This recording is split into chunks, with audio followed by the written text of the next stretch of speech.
The air on the bridge tasted of iron and incense. The recycled oxygen carried the faint trace of burnt oils and sanctified smoke, clinging to the tongue like the residue of prayer.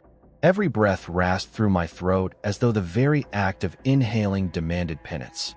The lumen globes flickered, pulsing to the heartbeat of the Geller Field's awakening hum. Outside the armored viewing slit, the void stretched eternal and unblinking, its silence more profound than any cathedral. I stood at my post, blind eyes wrapped in silk, the sigils of sanction scarred into my flesh beneath the fabric. The choir pit below me murmured with the low drone of psychics preparing to attune. I could feel their tension in the air, a collective tremor of thought, the scent of fear sharp and metallic. It mingled with the ozone tang of the ship's sacred machinery. The Emperor's name was whispered between each breath, as though repetition could ward away the unseen. Captain Varix's voice cracked through the intercom, sharp and disciplined, reciting the litanies of translation. I mouthed the words, but my mind wandered. The ritual had become hollow to me, a mechanical recitation to soothe mortal terror.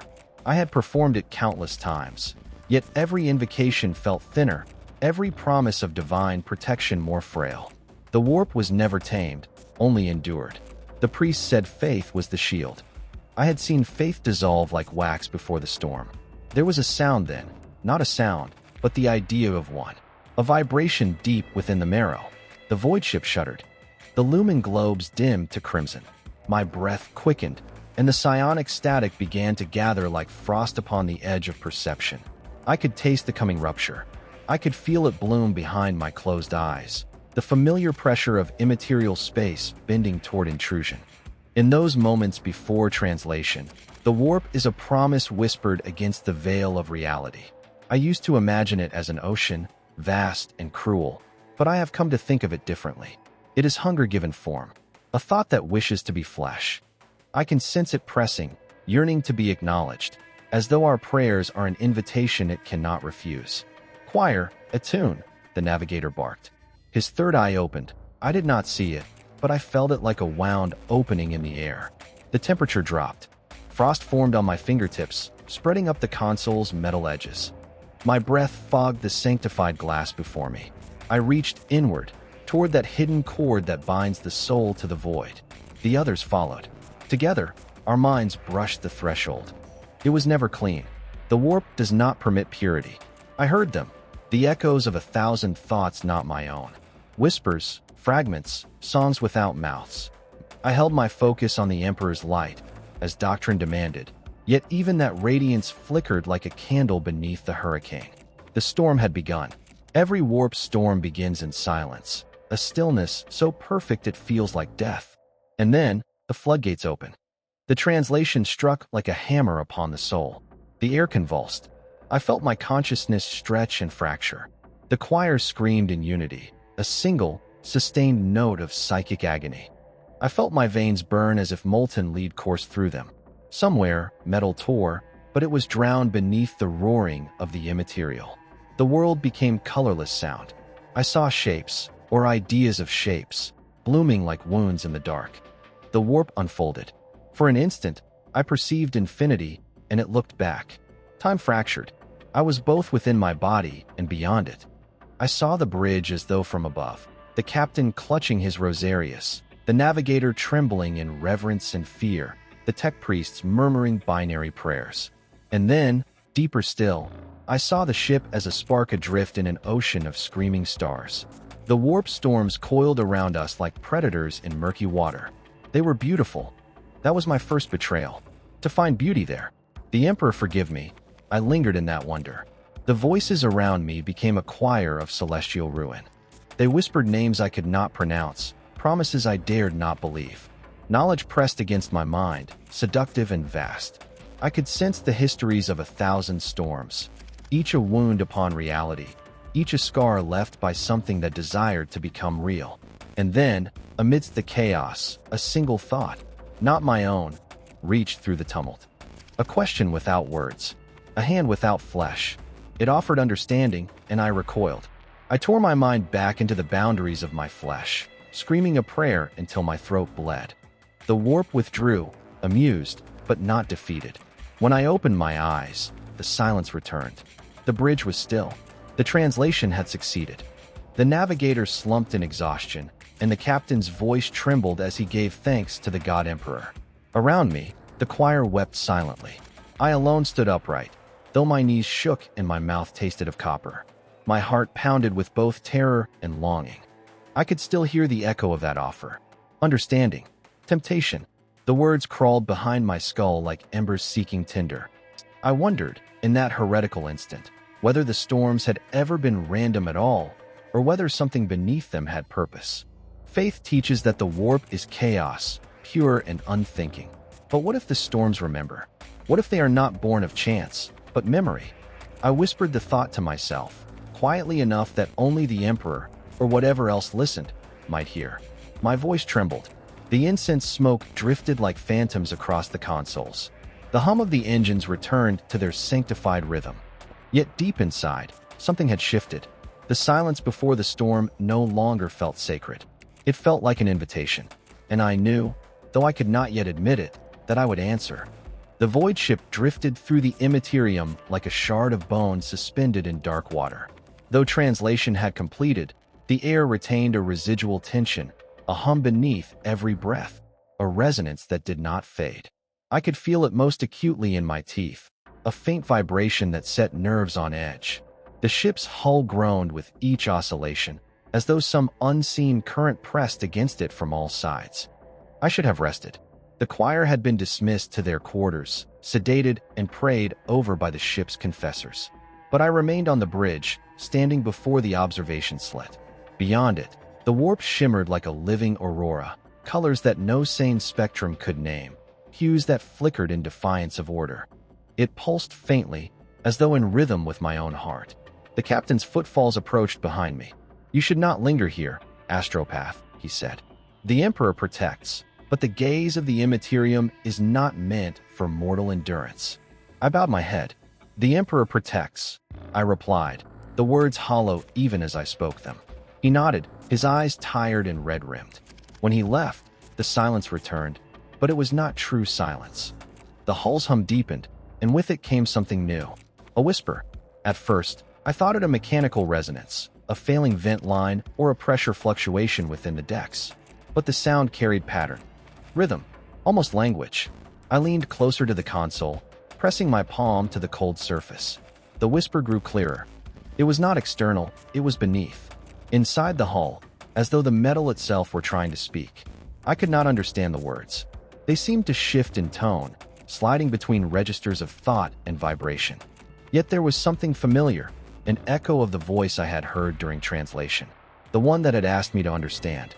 I withdrew my hand and crossed myself with trembling fingers. "Emperor, guide me," I whispered. "Deliver me from deceit." But the moment I spoke, the whisper changed pitch, not mocking, but attentive. Listening. Waiting. Sleep eluded me that night. The Geller Field's glow seeped through the hab deck like a ghost light, painting the walls in pallid gold. I lay upon my cot, blind eyes open, seeing more than sight should grant. The hum was everywhere, in the deck plating, in the rhythm of the engines, in the pulse of my veins. The ship was alive, and its dreams had begun to leak through the seams. Hours passed, or perhaps minutes. Time folds strangely within the Immaterium. I rose, barefoot upon the cold metal floor. The air was thin, almost brittle, carrying the scent of ozone and sanctified oils. I followed the sound. Downward. Always downward. The decks grew quieter as I descended, past the blessed corridors of command and into the maintenance levels. Here, the looming globes flickered in erratic patterns. The machine spirits were uneasy. I murmured the catechism of appeasement, my voice barely audible over the distant groan of conduits expanding and contracting under the pressure of unreality. It was there, amid the hiss of hydraulics and the reek of promethium, that I felt the first true shudder of dread. The whisper had become a chorus, faint, multitudinous, threading through the pipes like the murmur of trapped souls. I pressed my ear against the wall.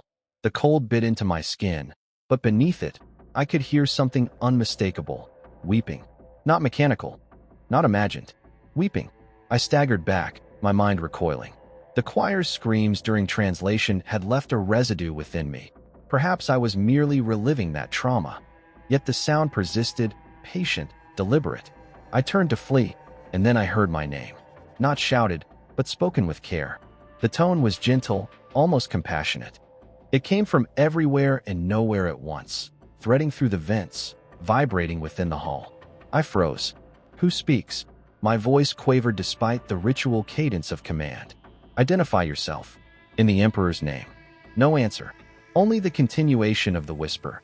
And then, softly, the echo of my own question, repeated back to me in the same inflection, the same tremor. My voice mirrored perfectly. Panic clawed up my throat.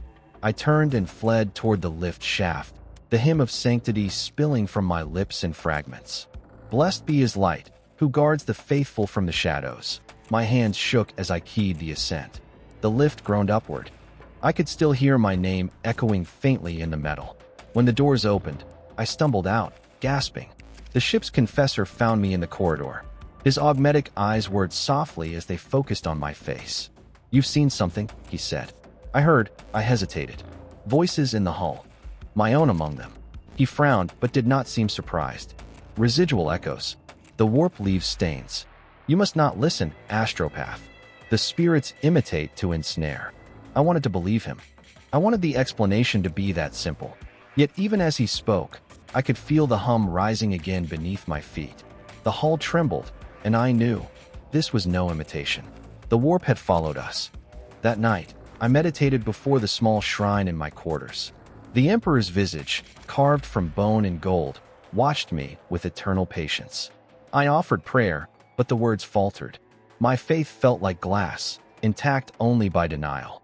Behind the recitations, I heard another prayer, whispered in counterpoint. My voice again, or what wore its likeness? I struck my head against the deck, desperate to silence it. The taste of blood filled my mouth, copper and salt. The whisper ceased for a moment. Then, faintly, it returned, softer now, almost tender. You asked to understand. I had. In that moment of awe within the warp, I had wished to know the truth of the storms. And the warp had heard. It remembered. I wept, not from fear alone, but from the realization that part of me still desired the answer. Even now, with faith trembling upon the edge of ruin, I wanted to hear what it would say. The lumen globes above me dimmed. The shrine's candle flickered. The whisper deepened until it was no longer sound, but presence. I felt it move through the air like a pulse of heat, brushing against my thoughts. My body shivered as though the temperature had dropped to freezing. Then, abruptly, silence. True silence. The hum vanished, and for the first time in hours, the ship was still. I fell forward, forehead touching the deck, gasping. The stillness was worse than the noise. Because in that silence, I realized it was listening to me, too. And somewhere deep within the ship's hull, something began to answer. The morning after the silence, the ship's bells rang thrice, the signal for assembly. Their echoes carried through the decks like knells for the dying.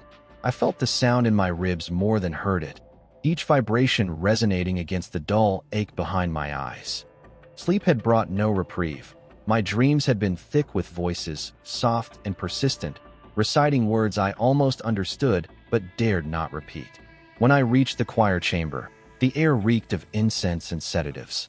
Rows of astropaths knelt upon the sanctified floor, their heads bowed, their mouths moving in silent rhythm. The confessors circled among them, sprinkling blessed oils and muttering benedictions through vox grills. It should have been comforting, but the air felt wrong, dense, oppressive, charged with the same pressure I had felt before translation. The warp's residue lingered, invisible but palpable, a subtle corrosion of faith. Brother Savon, called the Primaris choirmaster, his voice clipped with fatigue. You are late. I was praying, I lied. His augmetic eyes narrowed, but he said nothing further. He gestured for me to take my place among the others. I knelt, feeling the cold metal through the fabric of my robes, and opened my mind to the communion. The first thing I sensed was pain. Not mine, but shared, a psychic residue pulsing between the minds around me. The choir was fractured. Their thoughts overlapped, tangled like a web spun from panic and fevered devotion. Images bled through, visions of burning skies, screaming constellations, and storms that sang with human voices. I felt nausea rise in my throat.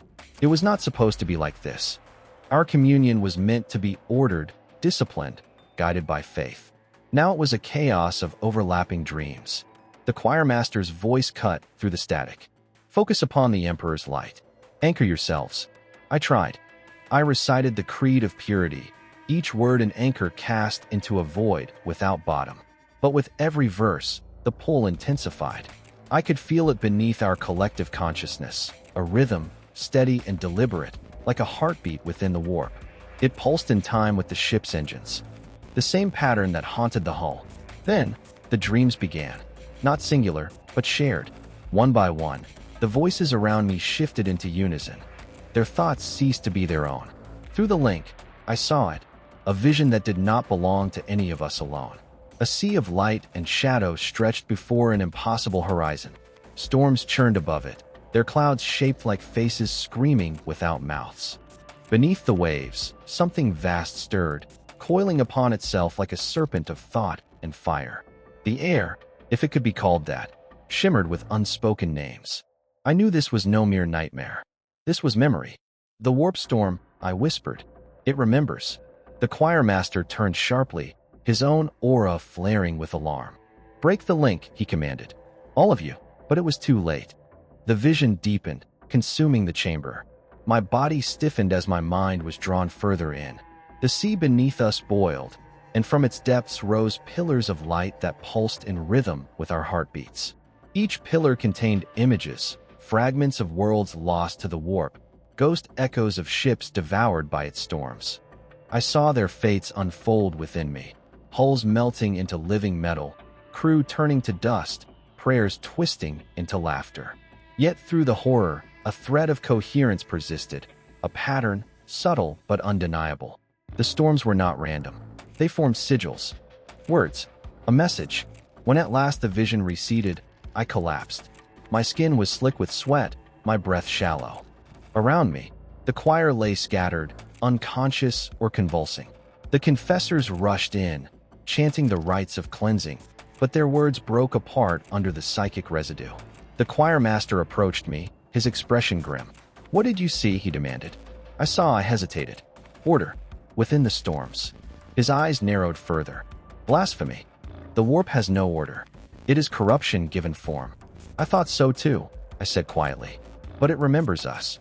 It knows the names of the lost." He struck me. The blow was not hard, but it carried the weight of authority. "You will speak no more of this. The choir will be purged and sanctified. You will submit for reconditioning." I bowed my head, blood seeping from the corner of my lip. "As the Emperor wills." But inside, defiance coiled like a living thing. I had seen too much to unsee. When the choirmaster left, I reached out with my mind, cautious and restrained. The residue of the shared dreams still lingered, faint, flickering like dying embers. And within it, a voice spoke. Not words this time, but impressions, warmth, recognition, welcome. I understood none of it, yet it filled me with both terror and longing. The same voice from before, now patient, deliberate. It had entered not only my mind, but the choir's collective soul. That night, the ship trembled again. The Geller field pulsed irregularly, and the void beyond the hull glowed with a faint crimson hue. The captain issued calming orders, but the crew whispered of ill omens. Some said they heard voices in the ventilation shafts. Others swore the Emperor's visage in the chapel had begun to weep blood. Faith was fraying. The warp was not content to remain outside. I returned to the choir chamber while the others slept. The scent of incense still hung heavy in the air, masking the copper tang of blood. I walked among the still forms of my brothers and sisters, their minds subdued by sedation. Their dreams fluttered faintly against my perception, and I felt it there, in all of them, intertwined like a vine through the garden of our thoughts. We were connected now, all of us, dreaming the same dream. As I reached the dais where the choirmaster had stood, I noticed something etched into the metal. A mark I had never seen before, faint, almost burned into the surface by psychic heat.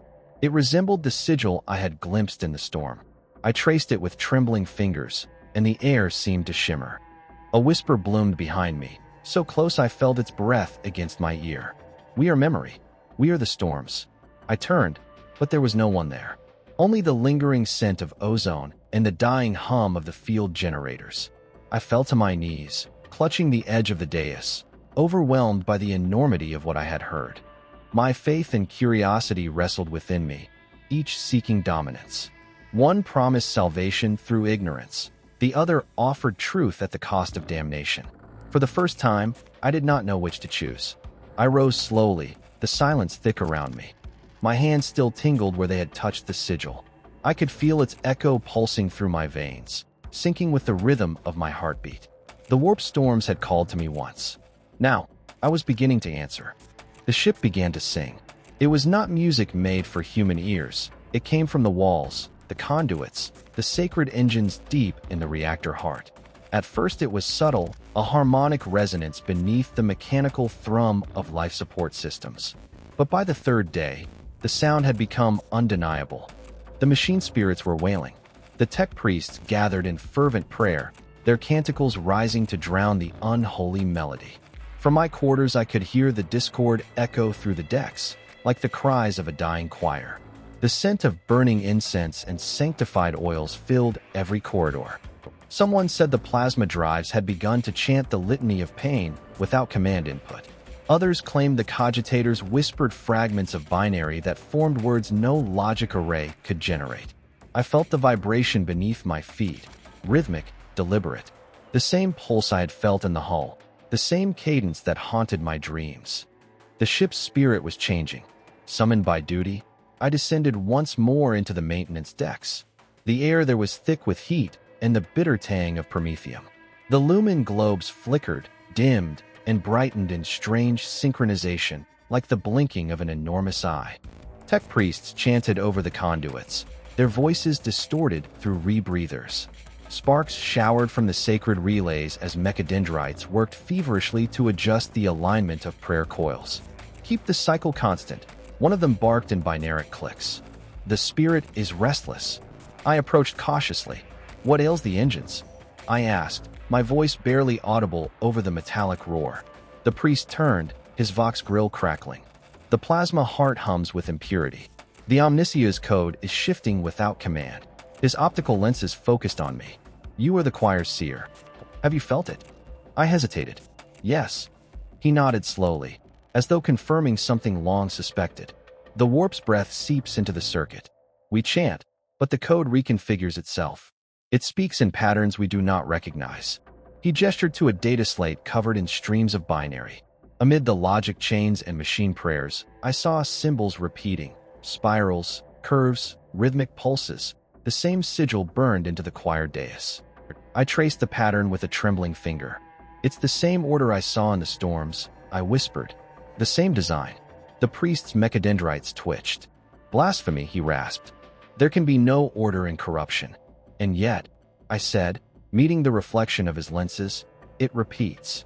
He did not respond. Instead, he turned back to his work, his litany faltering slightly, a tremor in the voice of faith. I wandered deeper into the sanctum. The deeper I went, the stronger the heat became.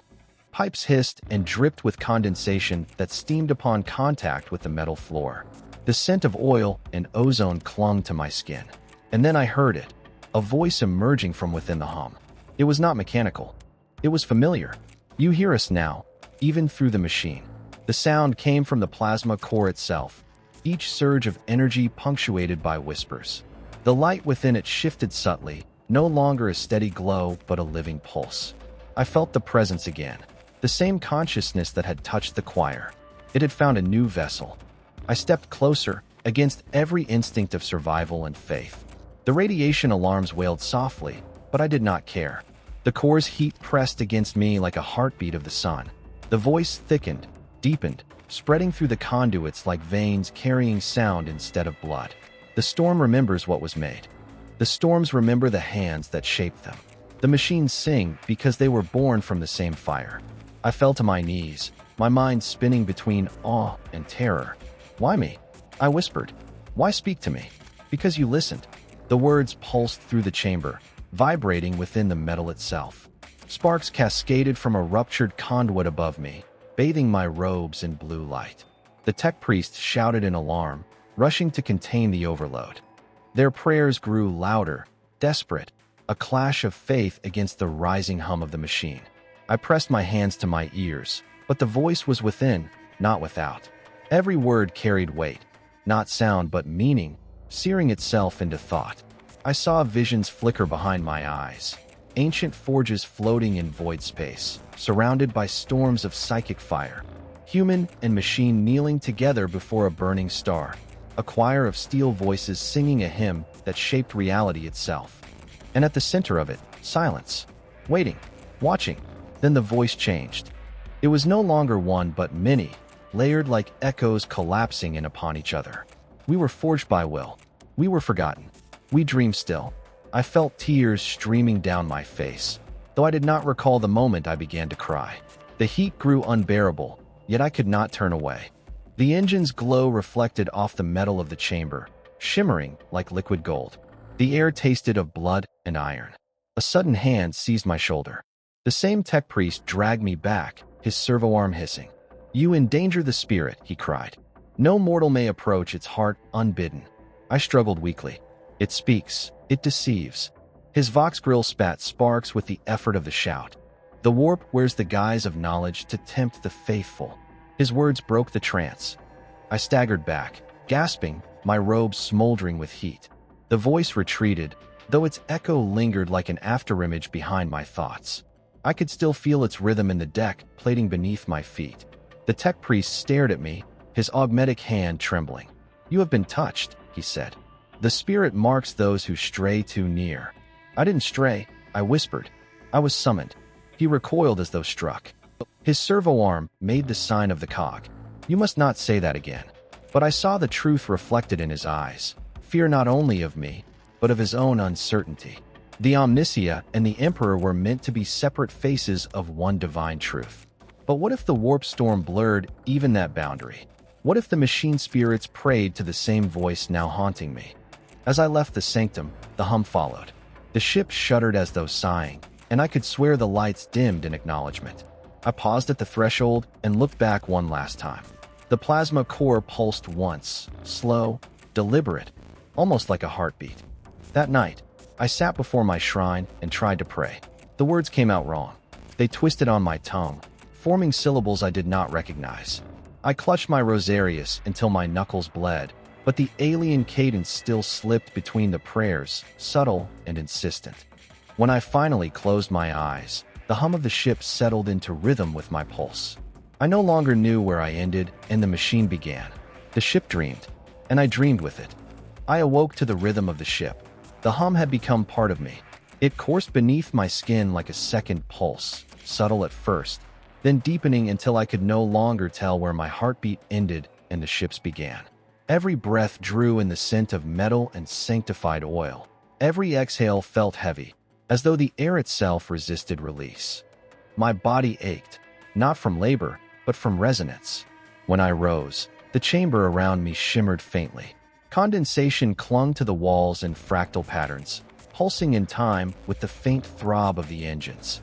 The light was dim, flickering between gold and crimson. I touched my temple and found it warm, fevered. Yet the heat came not from within, but from the world itself. Something had changed during the night. The confessor's morning rites echoed faintly through the corridor outside. The verses sounded strained, hesitant, like a man reciting faith by memory rather than conviction. I dressed slowly, each movement heavy, deliberate. My robes felt damp. As I tied the sash around my waist, I noticed faint stains, thin, dark streaks across the fabric. I reached to wipe them away but froze. The stains weren't ink or oil. They pulsed, faintly, in rhythm with the hum. Blood. I hadn't bled. At least, I thought I hadn't. My hands trembled as I peeled back the sleeve. Beneath the skin of my forearm, faint patterns glimmered, not wounds, but something deeper. Lattices of light, like circuitry, tracing the veins. I pressed a finger to them and felt warmth, not pain. They moved faintly, shifting, alive. I bit back a cry. The memory of the engine's voice returned. We were forged by will. I stumbled to the small mirror beside the shrine. My reflection wavered. The skin beneath my eyes was pale, stretched thin. I could almost see the light moving beneath it, faint as the glow of reactor coils seen through mist. The warp had not only entered the ship, it had entered me. I staggered into the corridor, desperate for air, for distance. Crew passed by with hurried steps and downcast gazes. No one met my eyes. I heard murmurs, words like taint and echoborn. I could not tell whether they spoke of me or of the ship itself. The line between the two had blurred beyond recognition. When I reached the observation deck, the view slit was open. The warp stretched before us, vast, luminous, hungry. It pulsed faintly, its currents folding and unfolding like breath. I pressed my hand to the glass, feeling the vibration pass through it. My reflection shimmered, fractured into infinite copies of myself, each distorted differently. One smiled when I did not. "Brother Savon," came the voice of Captain Varix behind me.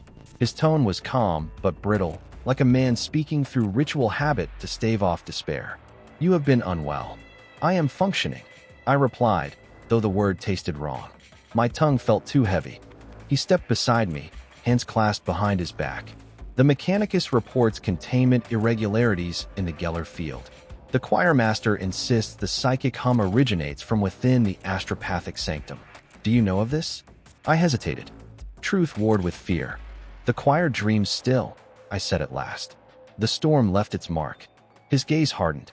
"That mark must be erased." "How do you erase memory, Captain?" The question slipped free before I could restrain it. He turned toward me slowly, his expression unreadable. For a long moment, neither of us spoke. Then, softly, he said, "Pray that we never learn." He left me there, staring into the storm. The hum deepened, as though the ship itself had heard. I felt its resonance through the soles of my boots, climbing upward into bone, into thought. I could feel the others, the choir, the machine, the storm, like threads woven through the same design. Each pulse of energy sent flickers of imagery through my mind. Faces of those I had never met, lives I had never lived. It was memory, yes, but not my own. By the second watch, fever consumed me. My quarters reeked of incense and sweat. I tore open my robes, seeking cool air, but found none. My skin glistened with light, shifting patterns that moved as though drawn by invisible hands. My breath came in shallow bursts, and with each exhale I saw motes of light drift into the air, fading before they reached the walls. The voice returned, soft as prayer. "Flesh remembers what thought forgets." I pressed my palms to my head. "No," I whispered. "You are illusion. Corruption. We are recollection." You asked to understand. Visions poured in. I saw humanity's first journeys into the warp. Ancient ships wreathed in faith and arrogance, cutting through storms that screamed with the voices of their own dead. I saw the first psychers born, minds flickering like candles before a gale. I saw the Emperor, radiant and unyielding, casting light upon the sea of madness. But even his light did not erase the storm. It only shaped it. "You made us," the voice said. "Every cry of fear, every act of faith, every death within the void. We remember because you cannot bear to." The fever peaked. My body convulsed. I fell to the deck, the cold metal pressing against my cheek. The hum of the ship matched the pounding of my pulse. I no longer knew whether I was dreaming. Images flashed, the choir's faces merging into one, the sigil carved upon my bones, the engine's core beating like a heart. The warp storms were not entities of chaos. They were the accumulated memory of humanity's terror given form. The warp was our reflection. When consciousness returned, the fever had broken. My skin was cold, slick with sweat.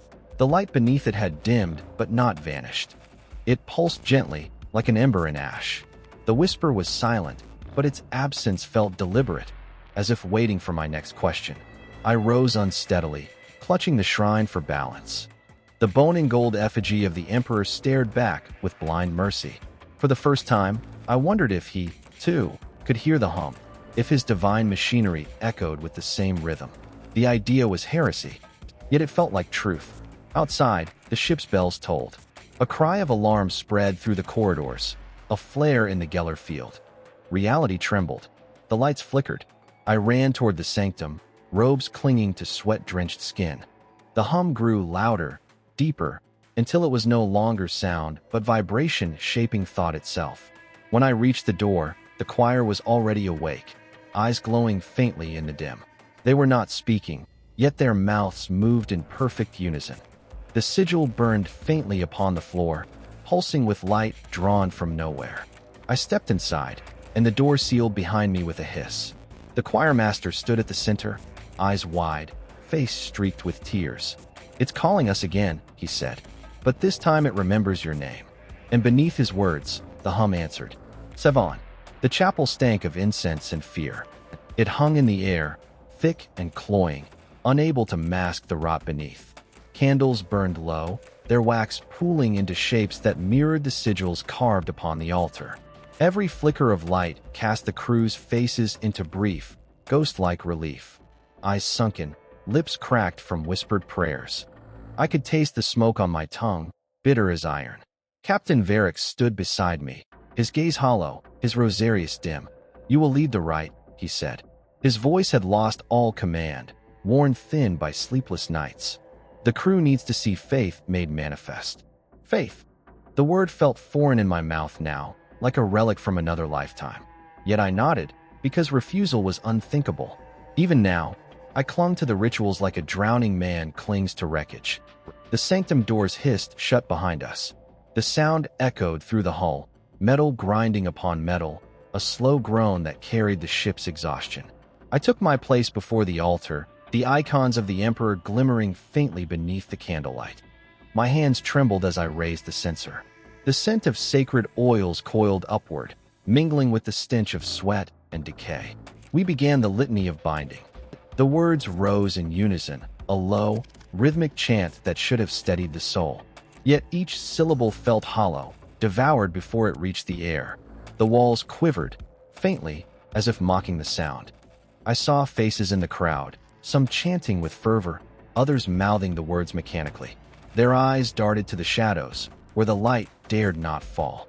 Somewhere deep within the ship, a groan echoed, metal warping, or something inside it shifting. I pressed on, voice cracking. By his golden throne, by his eternal vigil. The candles went out. Darkness fell like a physical blow. The air thickened, the temperature plunging. I heard the crew's collective intake of breath, a sound like the gasp of a dying beast. My pulse thundered in my ears.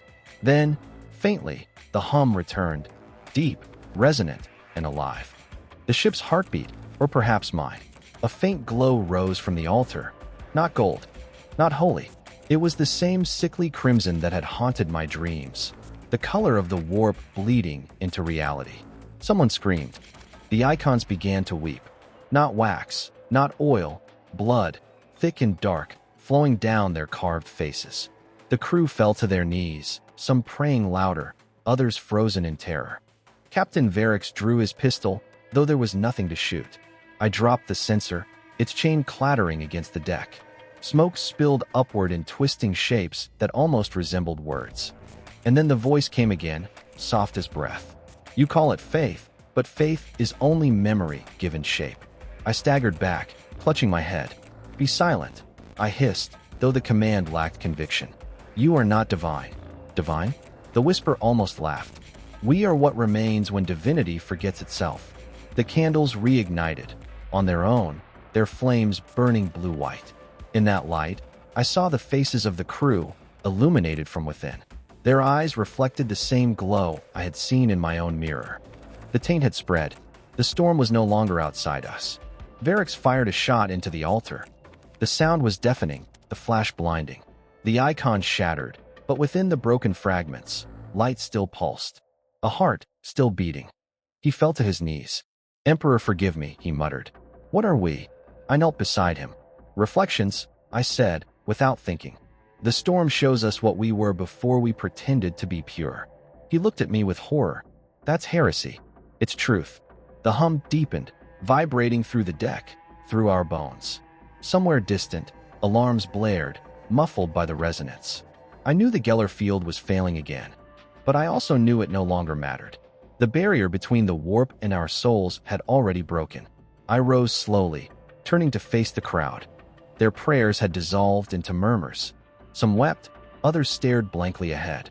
The flickering blue light made them seem carved from marble. I lifted my hands. "Listen," I said, and my voice carried with unnatural clarity. "Do you hear it?" They did. I could see it in their eyes, the moment recognition dawned. The hum was everywhere, within and without. It was the sound of remembrance, of the countless dead whispering their unfinished prayers. "The warp is not our enemy," I said. "It is our confession." The words felt alien on my tongue, but they resonated through the air like sacred truth. Some of the crew recoiled, others bowed their heads as if in revelation. The captain shook his head, muttering, "Stop this, Savon. You speak blasphemy." "Perhaps," I said, "but even the Emperor was called a blasphemer once." The light intensified. The blood upon the icons dried instantly, leaving faint golden cracks beneath the surface. For a heartbeat, I thought I saw his face, not carved in stone, but alive, vast and sorrowful, looking back at us from within the light. Then it was gone. The hum subsided. The temperature rose. The candles flickered back to gold. The crew blinked, uncertain whether the moment had truly passed. Captain Varix holstered his pistol. His hand trembled. "This rite is finished," he said. "Seal the chapel. None speak of this." I bowed my head, but said nothing. As the others filed out, I remained kneeling before the shattered altar. The fragments pulsed faintly beneath my fingers, warm like living flesh. I realized then that I no longer feared the storm. The fear had transformed into something else: curiosity, reverence, hunger. I whispered into the silence, "If faith fractures, what remains?" The answer came not as words, but as sensation, a pulse that matched my heart, a warmth spreading through my veins. The ship's hum and my own heartbeat became one again. The Emperor, the warp, the storm, myself, all threads of a single, broken pattern. When I opened my eyes, the room was empty. The smell of blood had faded, replaced by ozone and dust. But the echo lingered. I could still feel the storm breathing behind the bulkheads, patient and alive. I rose, collected a shard of the altar, and pressed it to my chest. It was warm, faintly pulsing, a fragment of fractured faith. Somewhere deep within the hull, a new sound stirred, soft, rhythmic, almost like chanting. It was coming from the engine deck, and I knew, without knowing how, that they were calling my name again. The descent to the lower decks was like entering a wound. Each stair creaked beneath my boots, slick with condensation that smelled faintly of machine oil and blood. The temperature rose as I went deeper, the air thick with steam and static. The hum that had haunted the ship now pulsed through every wall, vibrating like a buried heart. My breath fogged the air, though it was not cold. The fog rose from me, faintly luminescent, as if my lungs exhaled light instead of air. The corridors narrowed, the light dimmed.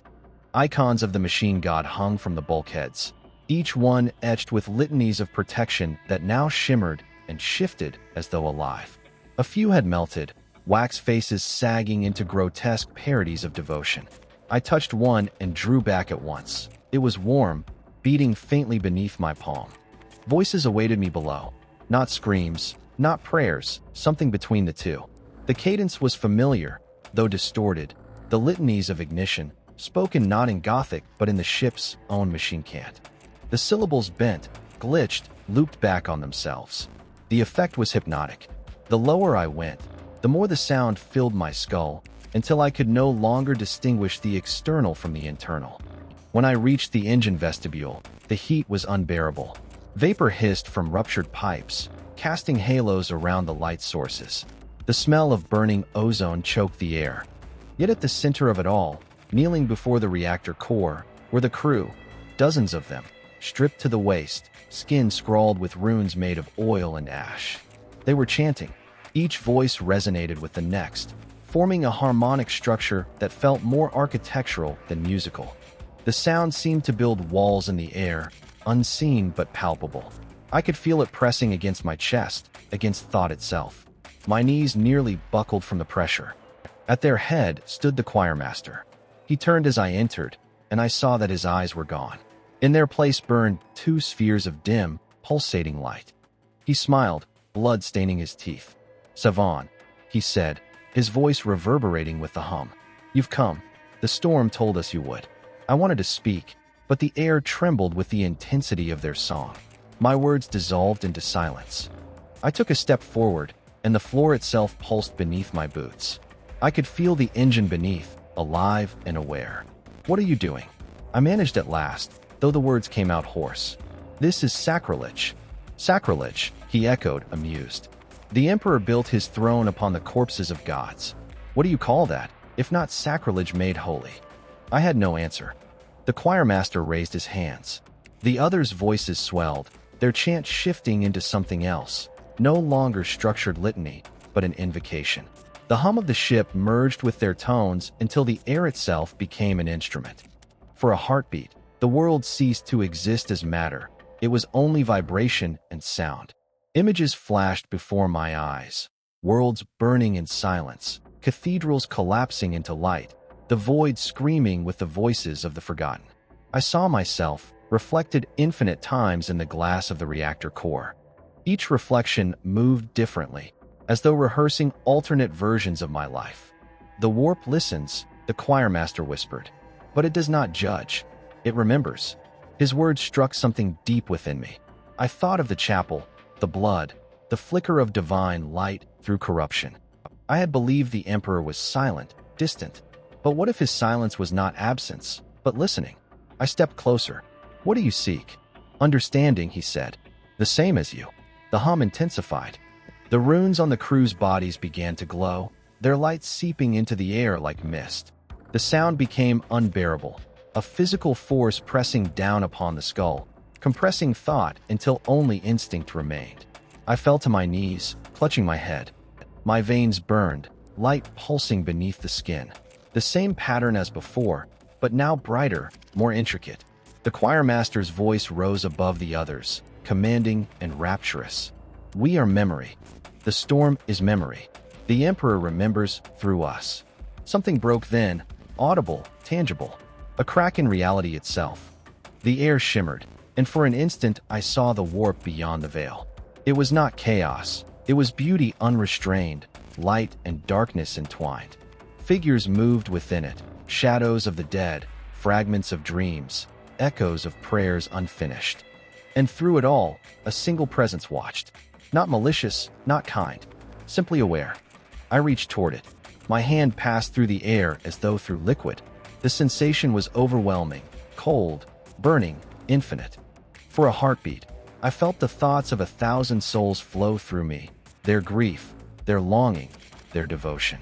It was unbearable. It was divine. The choirmaster screamed, his voice breaking into static. The song collapsed. One by one, the crew fell silent, their bodies trembling, eyes glowing faintly with the same light that pulsed in my veins. The hum faded to a low throb, steady and alive.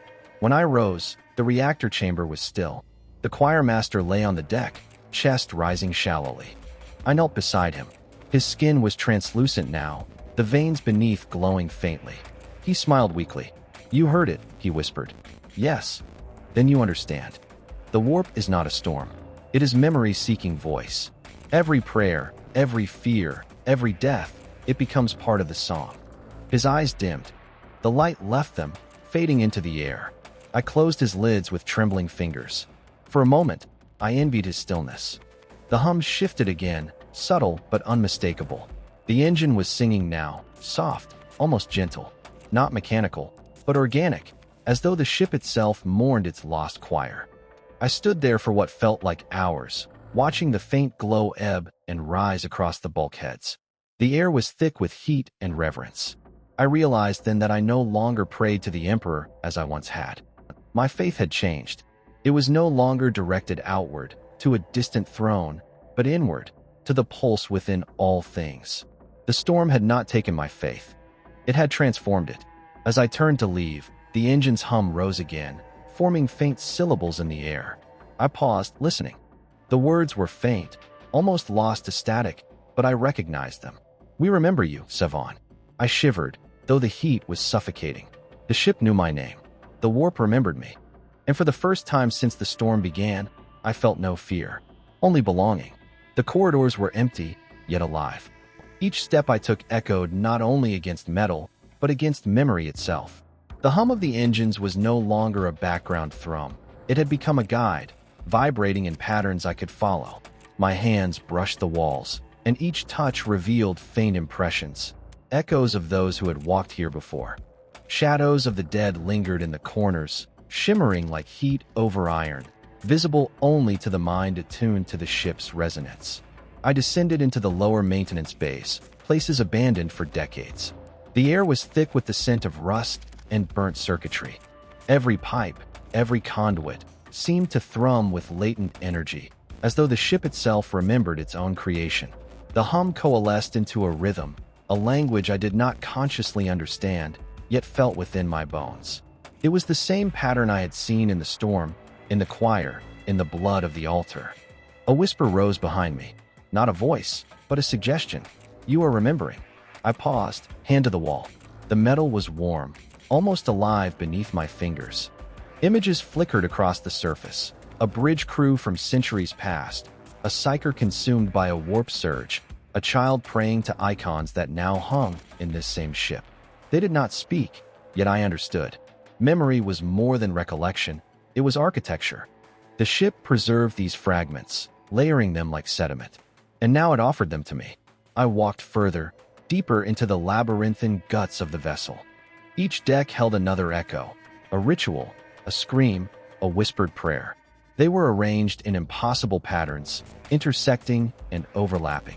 I realized with a shiver that I was reading them not with my eyes, but with my mind. Every memory, every fragment, conformed to the pulse I had learned to feel in my own flesh. A sudden vibration beneath my feet drew me to a chamber I had never seen. The door was unmarked, yet it opened as I approached, almost willingly. Inside, the walls were carved with sigils I recognized, patterns I had glimpsed in the choir, in the storm, in the reactor core. The air shimmered with heat and static. I stepped in, and the door sealed behind me with a hiss. The room was empty of life, yet it throbbed with presence. I pressed my hands against the nearest wall, and the memory surged forward, a squad of soldiers trapped in a void storm, their thoughts bleeding into each other, forming a collective vision. I staggered back, breathless. The images persisted, wrapping around me, stitching themselves into the marrow of my bones. "You are the witness," the whisper said. "You are the memory made flesh." I sank to my knees. It was not fear that gripped me, but a kind of vertigo, the sensation of standing at the edge of the universe's mind. The warp was not chaos. It was recollection, layered and endless. Every ship lost, every psyker who had dreamed too deeply, every soul consumed by hunger or fire, stored here, as architecture of thought and sensation. The storms were not phenomena. They were echoes of this tapestry, swirling outward to be seen by those who could hear. I thought of the choir, of the machine, of the altar. All of them were nodes, connected to this living memory. My own body, the patterns beneath my skin, resonated in sympathy. I felt the threads weaving through me, a delicate lattice of light and thought. I understood, dimly, that I was no longer merely human. I was a receiver, a conduit, a vessel for recollection. The whisper became clearer, more insistent. "You must record it. You must remember." I nodded. My fingers traced the sigils etched into the wall. They pulsed beneath my touch, leaving faint impressions on my skin, transferring the memory into me. I felt the echoes of centuries, of thousands of souls, flow through me. Pain and joy, despair and devotion, all tangled into a singular pattern. The sheer enormity was almost unbearable, yet I endured, because to turn away would be to betray the storm. Time lost meaning. The chamber shifted, walls folding in impossible angles, like the echo of the warp made manifest. I saw fragments of my own life overlaid onto others, moments of fear, of courage, of sin. They were mine and not mine at once. The distinction dissolved entirely. I realized that memory, once received, could not be owned. It only existed as part of the pattern, as part of the shape. I raised my eyes. Across the far wall, a doorway had appeared. Beyond it shimmered light, impossible and undulating. I knew instinctively that this was the path outward, yet it was not an escape. To pass through was to accept the memory as part of myself, to carry it beyond the ship, into whatever waited next. I hesitated. The whisper caressed my mind, patient, infinitely patient. "Do you fear what you will become?" "Yes," I admitted aloud. The sound seemed to echo across centuries. "But I cannot not go." The room sighed. as if acknowledging my resolve. The sigils flared briefly, pulsing in time with the hum, then dimmed. I stepped forward, through the doorway, and felt the lattice within me tighten. I was no longer merely witness. I was participant, part of the warp tapestry of memory itself. Each pulse of the engines, each echo in the metal, resonated in harmony with my own heartbeat. Beyond the doorway, the corridor stretched infinitely, yet it was familiar. Faces flickered in the air beside me. Echoes of the lost crew, the dead, the choir. They did not speak, but I knew them. Recognition passed like a current, connecting us all. I was not alone. I never had been. I understood, at last, the nature of the storm. It was not a force to be fought, not a curse or blessing. It was a record, a witness, a song of everything that had been and everything that could be remembered. And now it included me. The corridor opened onto a platform overlooking the void. The stars shone coldly, indifferent, yet I could feel their histories pulsing faintly through the warp. A storm churned beyond the viewports, not chaotic but deliberate, shaping and folding, echoing patterns of memory and loss. I reached out, and the pulse answered, synchronizing with the rhythm in my own veins. I closed my eyes and let it flow. The warp remembered, and through it, I would remember too. And for the first time, I understood that to remember was not salvation. It was responsibility. The corridors smelled of ash and rust, a scent that clawed at the memory of every burned and abandoned deck I had ever walked. My boots echoed against metal plates that had long since forgotten footsteps. Yet each echo returned, subtly different, as if the ship itself remembered differently than I had. The hum, faint but persistent, resonated through bone and marrow alike, and I understood that I was no longer alone. The lights flickered, a rhythm that matched the heartbeat of the storm I carried within me. Shadows moved where there should have been none. Faces half-formed in smoke and glimmering metal. I stopped. One of them stepped forward, translucent and trembling, a choir member I had seen kneeling in the reactor bay. Her lips moved in silent canticles. I could feel her memory brushing against mine, whispering fears I had never known. "Savon, remember." I pressed my palms to my eyes, trying to resist. The memory was invasive, intimate. She had lived, she had sung, she had died, and now she existed only as echo. Yet within the echo there was a fragment of awareness, of longing. I understood her joy, her terror, her devotion. My knees hit the deck. I could not distinguish her memory from my own. The whispers multiplied. They came from every corner. Engineers, soldiers, psychiers, choir members long consumed by the storm. They all existed simultaneously, trapped within the lattice of the ship's memory. Each voice was unique, yet together they formed a single harmony that pulsed through the bulkheads. It was beautiful and horrific, sacred and profane. I could not speak, my mouth refused words. Even breath was an intrusion. I reached for the wall, tracing its seams. The metal seemed to breathe beneath my touch, expanding and contracting with the memories embedded in it. Each conduit and panel carried fragments of life, times of laughter and pain, of fear and loyalty, of faith and doubt. They were not mere recordings, but living patterns, vibrating with awareness. I realized with a shudder that the ship itself was conscious, not as a machine, but as a memory. "Savon." The voice was soft, faint, almost imperceptible, yet it carried the weight of centuries. I looked up to see the choir master, or what remained of him, stepping from the shadows. His form was fractured, made of flickering light and smoke, yet his eyes burned with recognition. "Do you understand yet?" he asked. "Do you see what the storm preserves?" I could not respond. The memory of the chapel, the engine bay, the reactor, all surged together, blurring into a singular awareness. The past, present, and what might be merged. I felt the faces of the dead pressing upon me, asking questions I could not answer, pleading for remembrance. My body shivered under the weight of it, yet a strange serenity filled me. To forget would be to betray them. To remember was responsibility, and perhaps salvation of a kind I could not yet name. The choir master extended a hand, and I took it, feeling the pulse of the storm surge through him into me. His memory intertwined with mine. I saw visions, the first choir rehearsals, voices rising in devotion to the Emperor, accidents in the engine bays, prayers whispered on deathbeds. Each scene was a shard of truth, reflecting both beauty and horror. The storm had preserved not just life, but the essence of living. The pain, the courage, the faith, and the fear. Everything mattered. Nothing was discarded. A door appeared before us, shimmering with faint energy. Through it I glimpsed a chamber bathed in light that was neither natural nor holy. It radiated calm and dread in equal measure. Beyond this, said the choir master, lies the core memory. There, the storm itself will speak to you directly. But be warned, you will not return unchanged. I stepped forward, the pulse of the storm in my veins guiding me.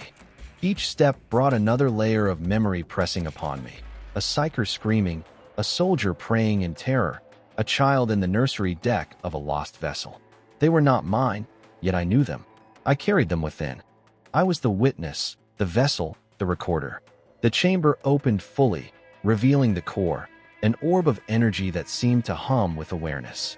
It radiated the entirety of the warp's memory captured in the ship. I could see and feel all at once. Past storms, past lives, past choices of men and women who had died forgotten. Each memory overlapped another, yet none was lost. The storm remembered them all. Listen, the choir master whispered. The storm is not wrath. It is recollection. Every life, every death, every act of devotion, it all flows here. You must carry it, even if it breaks you. I fell to my knees before the core. Its glow filled the chamber, suffusing my flesh, my blood, my bones with the hum of countless memories. I could feel the lives of the lost choir flowing into me, and I knew that I would never again be the same.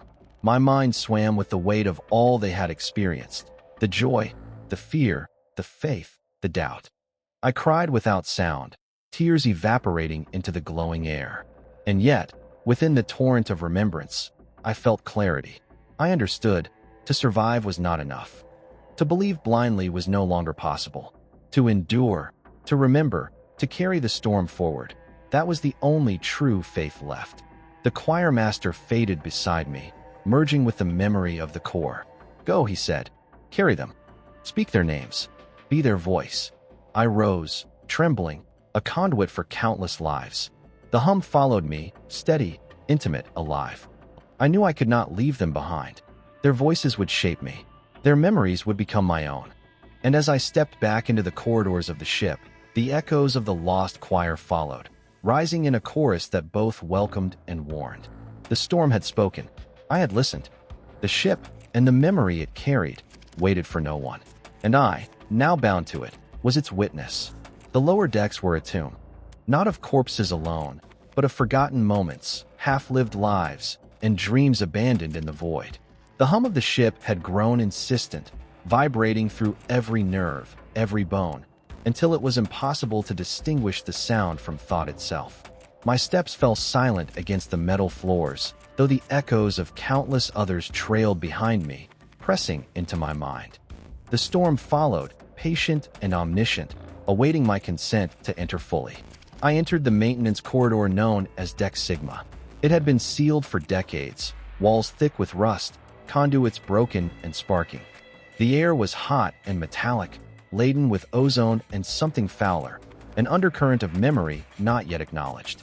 I shivered, though the heat pressed upon my skin, and my pulse synchronized with the subtle throbbing beneath the deck plates. The walls flickered, faint images swimming across corroded metal, a soldier dying in a void storm, a tech priest whispering prayers over a dying engine, a choir member collapsing mid-canticle. Each flicker lasted a heartbeat, then dissolved. Yet the impressions remained, lingering in the air like mist. I inhaled deeply. They entered my mind unbidden, attaching themselves to thought, to sensation. The storm whispered through me, faintly at first. Do you see? Do you feel? Yes, I muttered. I feel. A door ahead shimmered with distortion. It should have been solid, but the air around it warped as though breathing. I pressed my hand to the metal, and it gave under my touch like liquid. Heat radiated from it, not entirely physical, pressing into my palms, crawling up my arms. The humming intensified, a tidal rhythm, drawing me forward. The closer I came, the more the memories fused with reality. I remembered the chapel, the choir, the reactor. But here, The recollections were no longer isolated. They collided. A scream overlapped a canticle. The clang of machinery collided with a whispered prayer. Faces I had known merged with strangers, forming grotesque, haunting masks. I could see the ship's entire history layered in space around me, a topography of pain, devotion, and obsession. I staggered into the chamber. The tides of oblivion, as the engineers had whispered in fear, were real. The walls seemed to breathe, contracting and expanding with the rhythm of accumulated memory. The floor pulsed beneath my feet like a heartbeat amplified through metal. I raised my hands, and the echoes responded, layering themselves upon my skin in a lattice of sensation. I felt every life trapped within the deck at once. The choir members I had seen before, the crew long forgotten, the psychers who had perished in psychic storms, all surged into me, vying for acknowledgement, for remembrance. I could not escape. Every breath carried 100 voices. Every thought was overlaid with others. I was drowning, yet aware. I was alive, yet part of something older than myself. A figure emerged from the chaos. The choir master, or what remained of him, was no longer human in form. His body had fragmented into streams of light and shadow, flowing with the memories themselves. He raised his hands, and the tides responded, surging into patterns that were both terrifying and exquisite. "You must understand," he said. His voice was layered with hundreds of echoes. "This is the weight of memory. To remember is to carry all lives, not selectively, but wholly. To resist is to destroy. To accept is to transcend." I fell to my knees, overwhelmed. I could feel the faces of those I had tried to save, the choir members, the crew, even my own reflection from past moments. All pressed into me simultaneously, a tidal wave of emotion, thought, and essence. The hum became a roar, and for a moment, the air itself seemed alive, solid and undulating. "Teach me," I whispered, voice breaking. "Show me how to carry it." The storm's response was not verbal. It was sensation, thought, memory, injected directly into my mind. I felt every joy, every grief, every fear, every sin. I became the choir. I became the reactor. I became the forgotten deck itself. My consciousness fractured and recombined, flowing outward, merging with the ship's memory. I was many, yet singular. I was nothing, yet everything. Time lost its meaning. Seconds stretched into centuries. Centuries collapsed into a breath. I understood that this was the price of remembrance. The dissolution of the self into pattern, the surrender to memory without discrimination. Every lost soul, every whisper of devotion, every scream of terror flowed through me. And yet, clarity emerged from chaos. Through the endless tide, a single current spoke. The Emperor, not absent, but present within the weave of recollection. His light was neither wrath nor judgment, but an imprint of all memory reconciled. I felt his presence as part of the lattice, guiding, observing, and waiting for recognition. I rose, my body trembling, mind overflowing. The echoes followed, still pulsing, still demanding acknowledgement. But now, I could navigate them, channel them. The tides of oblivion were no longer a threat, they were a vessel. I had become part of the memory, and memory had become part of me. The chamber settled, the pulsing slowed, the hum reduced to a steady thrum. The choir master's figure dissipated into shards of light that merged with the deck. I felt alone, yet not lonely. The storm had taught me its rhythm, its song, its truth. To remember was to endure, and to endure was to bear witness to the entirety of existence. I stepped back into the corridor, chest heaving, veins glowing faintly under skin. The ship hummed around me, alive, aware, singing. The memories of the lost, the choir, the crew, they followed, not to torment, but to guide. Each step I took resonated with the pulse of the storm. And in the void outside, stars shimmered coldly, indifferent, yet carrying the same tide of memory into the infinite. I understood, at last, that the storm was not coming. It had always been, shaping and preserving the weight of all who had lived and died. I walked forward. The tide would not wait for me. I would walk with it. The observation deck was cold. Not the ordinary chill of the void, but a cold that penetrated bone and thought. The viewport stretched across the bulkhead, a pane of reality fractured by distance and perspective. Beyond it, the warp storms churned in the void, a palette of luminous color that defied reason, folding over itself in impossible geometries. The sight should have terrified me, but instead it drew me forward, hypnotic and irresistible. The hum of the ship pulsed through my body, synchronized with the pulse of the storms. Every heartbeat, every nerve, vibrated in resonance with the patterns I had learned to feel in my own flesh. The memory of the crew, the choir, the reactor decks, every echo, every whisper, resonated within me. The storm was not just outside. It had seeped into me, into the marrow of my bones, into the lattice beneath my skin. I was both observer and observed. The choir master had said, "To endure is to bear witness." I understood now that witnessing extended beyond mere memory. It encompassed perception, potential, and consequence. The future was as tangible as the past, woven from choice and fear and faith. I could feel it stretching before me, fracturing and branching like the folds of the warp itself. "Savon," whispered a voice from the shadows. Captain Varix, or the fragment of him that had survived the storm, stepped forward. His eyes were wide, reflecting the luminous chaos beyond the viewport. "Do you see it? Do you understand what you are meddling with?" "I see," I said, but the truth was more than sight.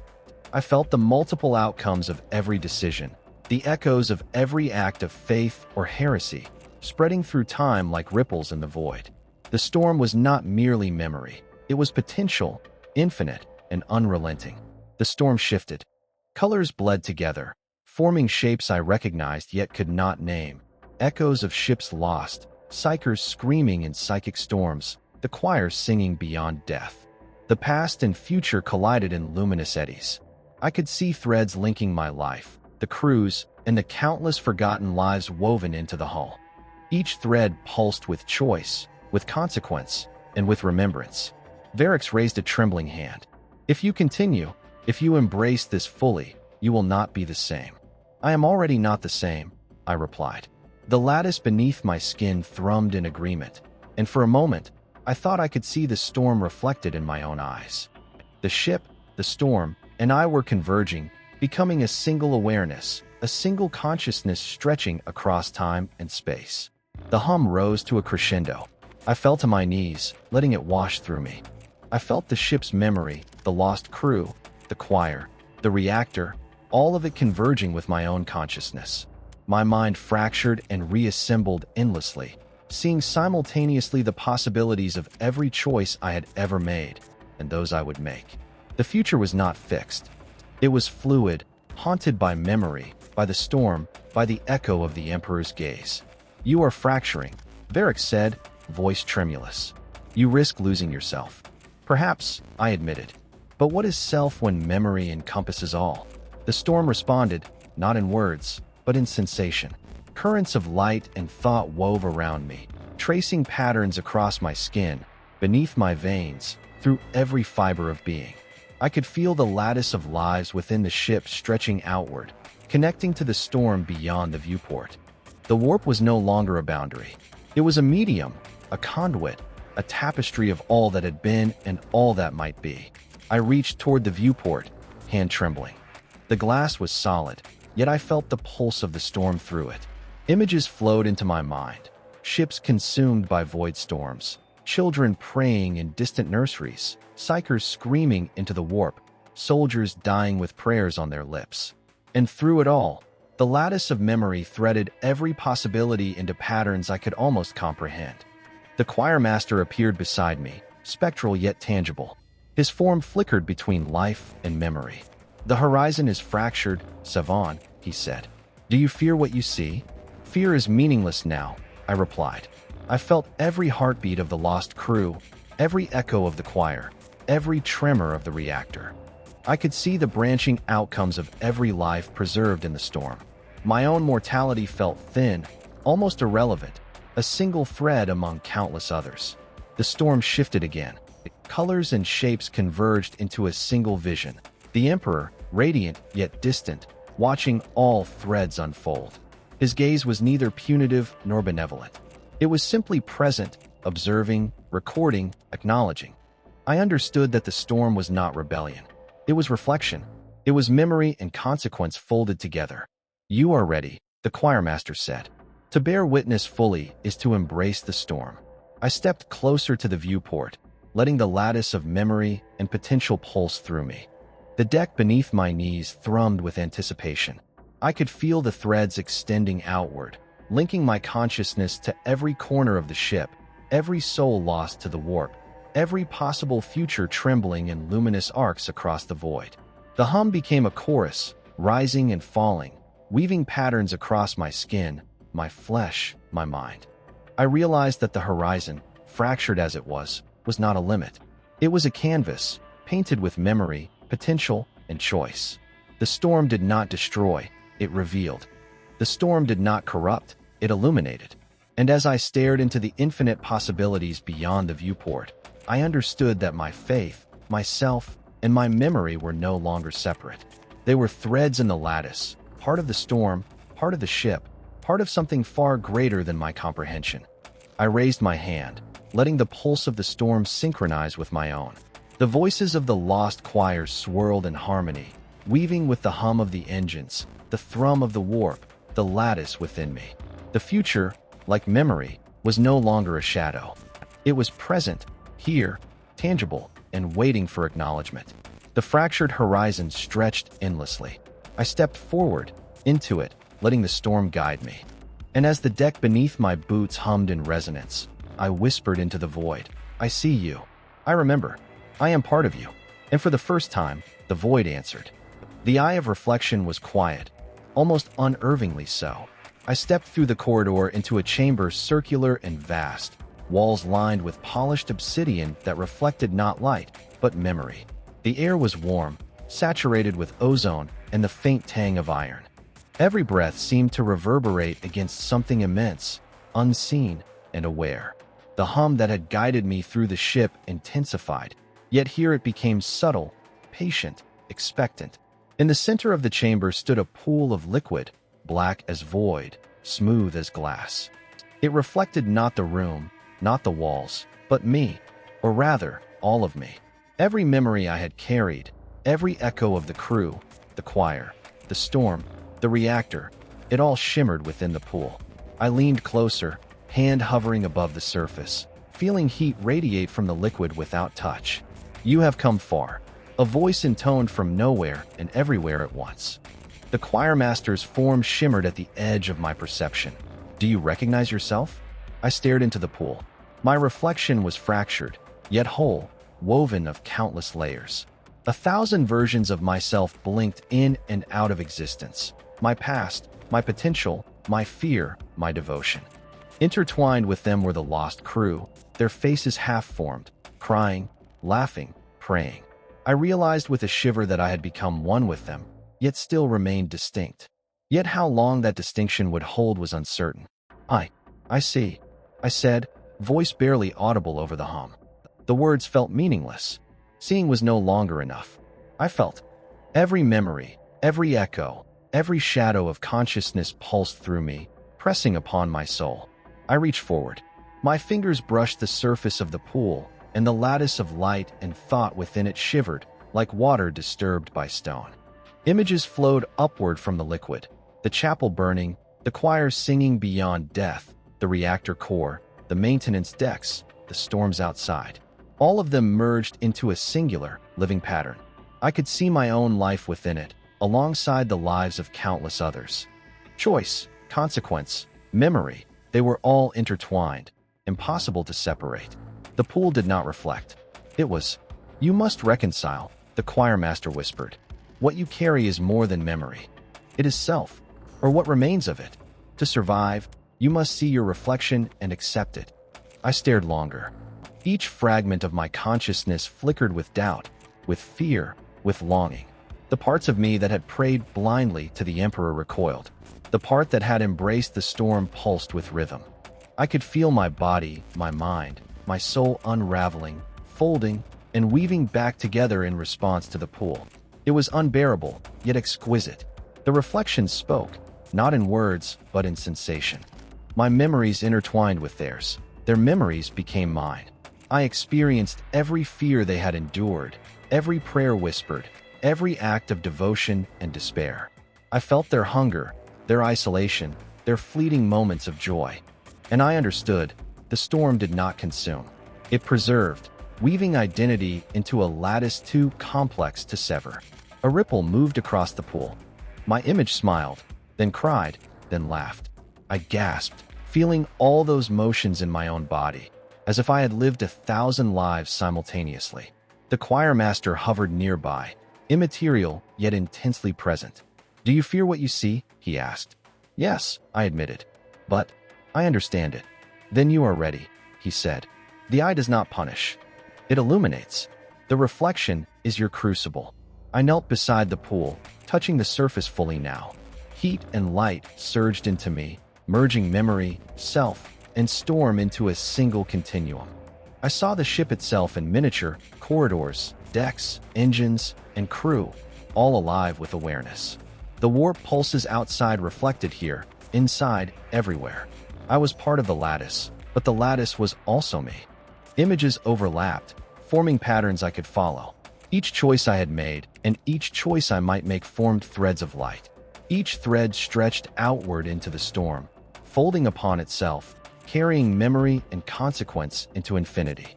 I felt the terrifying beauty of it. To witness all was to participate in all, yet to lose oneself entirely in the process. I raised my head. My reflection was no longer singular.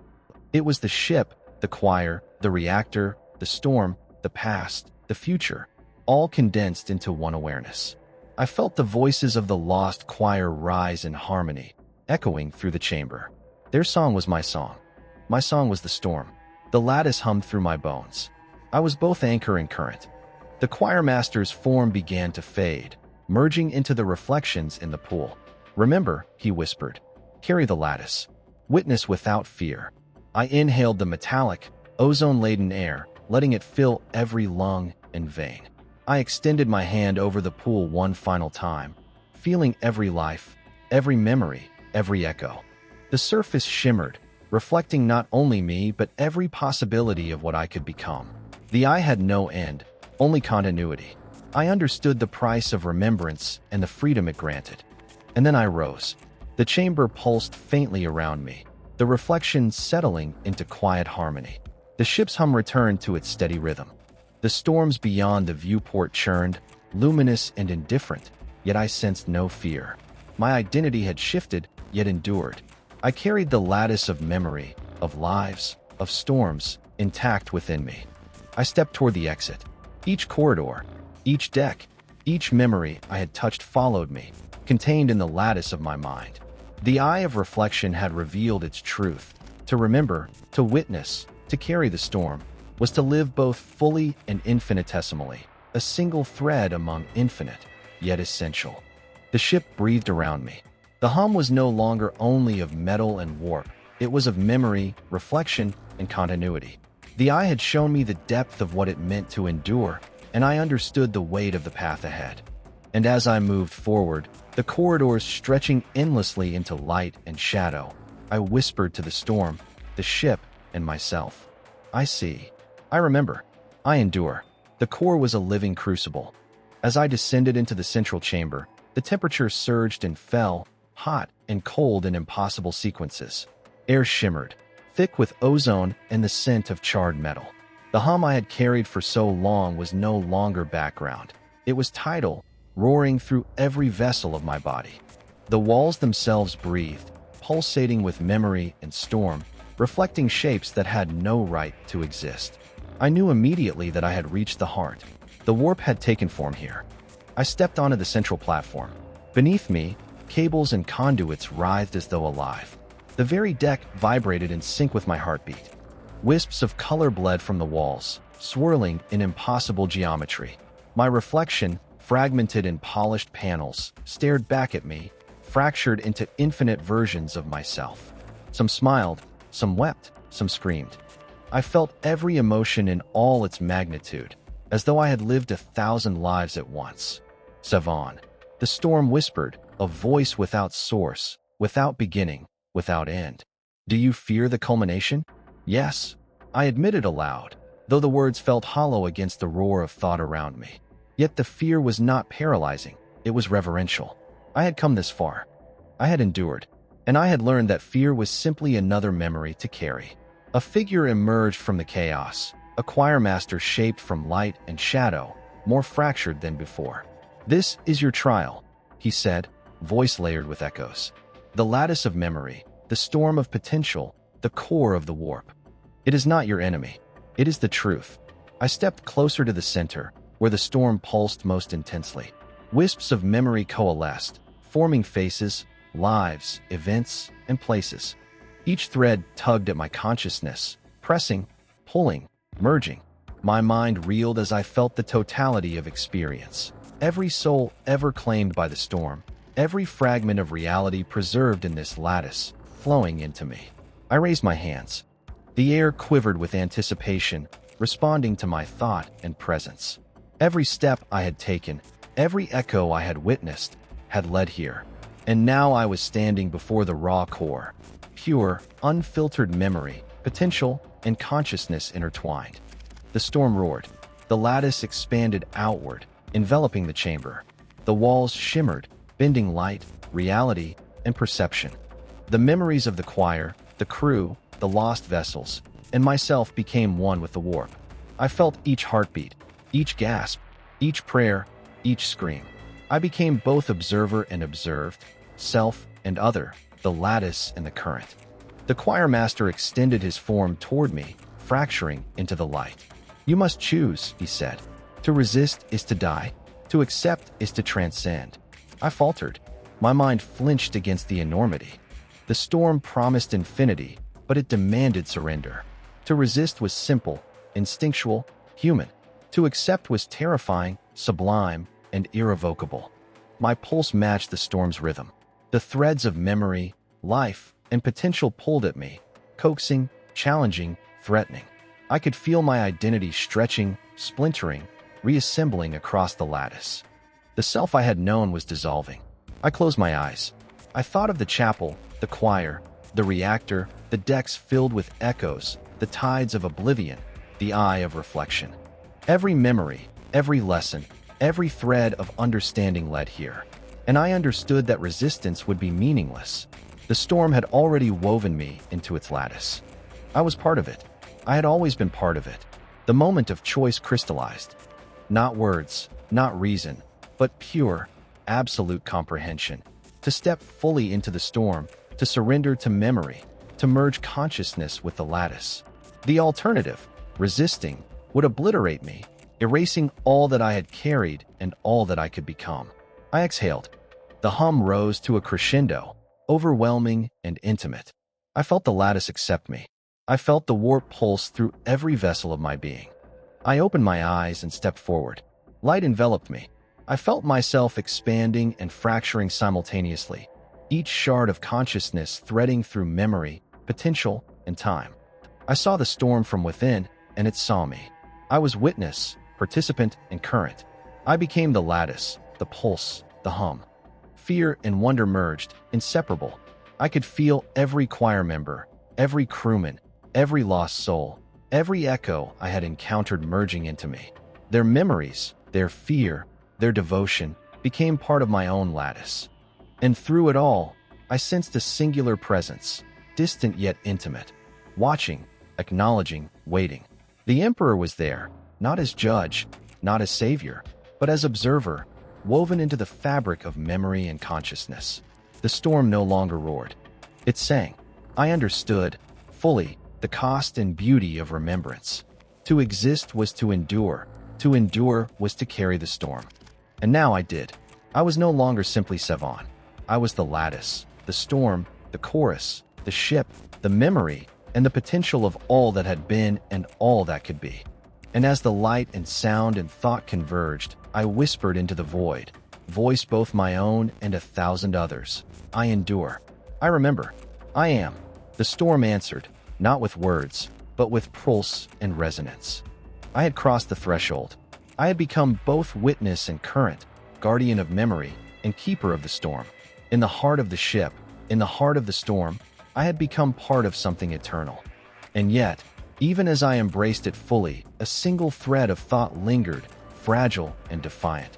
The world outside awaited. There was more to witness, more to endure. Eternity pressed against me like a physical weight. Every thought, every memory I had carried, and every memory I now contained, throbbed through my veins. The storm no longer merely pulsed. It inundated a flood of sensation, vision, and thought. The ship hummed with the accumulated consciousness of the dead, the living, and the uncountable threads of what could be. The corridors I walked seemed impossibly long, yet simultaneously collapsed into a single point of infinite recursion. Each step was 1,000 steps, each breath 1,000 breaths, each heartbeat an echo of eternity itself. I felt the weight of the choir, the crew, the psychers, the lost passengers of forgotten vessels. Their devotion, terror, and hope pressed upon me simultaneously. I was not merely carrying their memories. I was their memories, fused into a lattice too complex for comprehension. Some moments were exquisite, shining in brilliant clarity, a prayer offered in silence, a song rising above fire, a hand grasped in desperation. Others were unbearable, screams echoing through the void, fear unspoken, hope crushed before it could bloom. I paused in a corridor, feeling the walls pulse in resonance with the lattice within me. My reflection shimmered across metallic panels, fractured, multiplied, stretched. Each fragment of myself carried a different thread of memory, a different weight of eternity. I touched the panel and shivered as the fragments of the lost choir pressed into me. I was suffocating under the intensity of being simultaneously alive, dead, and yet beyond both. A whisper reached me, soft but insistent. "Can you endure it? Can you carry all of this without shattering?" "Yes," I said, though the word trembled on my lips. I was not certain it was true. The lattice pulsed, pushing me, questioning me, demanding my commitment. I could feel fractures in my own consciousness, tiny fissures that threatened to splinter entirely. And yet, I was not afraid. The storm had made me both vessel and witness. There was no escape, only continuation. I continued walking. Each step revealed new fragments. A child lost in the nursery deck of a decaying ship, a tech priest whispering over a failing engine, the echoes of a captain's final command before oblivion swallowed him. They were all there, unblinking, unrelenting. I could sense the weight of their fear, their devotion, their fleeting moments of clarity. To ignore any one was to dishonor all. To embrace them all was to risk being lost entirely. The chamber opened before me, a cathedral-like space carved from the hull itself, metallic yet sacred, pulsing with the memories of 1,000 generations. The choir's echoes rose in harmony, the patterns of light and shadow dancing across the walls, threading themselves into my consciousness. I knelt, letting the lattice surge into me fully. The weight was unbearable, yet sublime. I felt time stretch into eternity, the past, present, and future folding into a single point of infinite awareness. I could hear their voices, not as distinct sounds, but as a continuous chorus. The joy, the terror, the devotion, the despair, they formed a single resonance that vibrated through every fiber of my being. My mind quaked under the strain, fragments threatening to collapse, but I held on. I held on because to surrender would be to erase all that had been carried here. To endure was my only duty. A reflection shimmered before me. Myself, yet not myself, a composite of all that I had become. The choir master appeared in spectral form, his eyes luminescent. "You carry it well," he said, voice layered with the echoes of countless others. "But eternity is relentless. It will press upon you, and yet it will not break you, if you accept its weight fully." I nodded, though the acknowledgement was more for the lattice within me than for him. I felt the threads stretch outward, connecting to every corner of the ship, every soul lost in the warp, every storm that had touched this vessel. The weight was immense, yet it also granted clarity. Memory was not just remembrance, it was existence. And existence, in all its infinite complexity, demanded witness. I rose, letting the lattice flow through me, a living river of consciousness and memory. The storm outside roared faintly, visible through the fractured viewports, yet it was no longer alien or hostile. It was a mirror, reflecting the depth of what I carried, showing the endless web of life, death, and potential interwoven. I could feel each thread pulse in harmony with my own heart. For the first time, I understood the paradox. The weight of eternity was unbearable, yet it was also sustaining. It forced endurance, demanded witness, and yet granted connection. I was not merely a survivor. I was a keeper. The storm, the memory, the lattice, the choir, they were all part of me, and I of them. I whispered into the chamber, voice faint but resolute. I endure. I carry all. I remember. The storm answered, not in sound, but in resonance. Every echo, every memory, every fragment of life surged through me, confirming my place in the lattice. The weight of eternity pressed on, unrelenting and infinite. And yet, I did not falter. I had become both witness and current, bearer and recipient, a single point in the infinite lattice of memory and storm. And as I stepped forward, moving through the corridors now familiar yet entirely new, I understood that the journey was not over. The storm did not end. Memory did not cease. And the lattice would continue to demand witness, endurance, and remembrance. But I was ready. I had embraced the weight. I had become part of eternity itself. Silence stretched before me, yet it was not emptiness.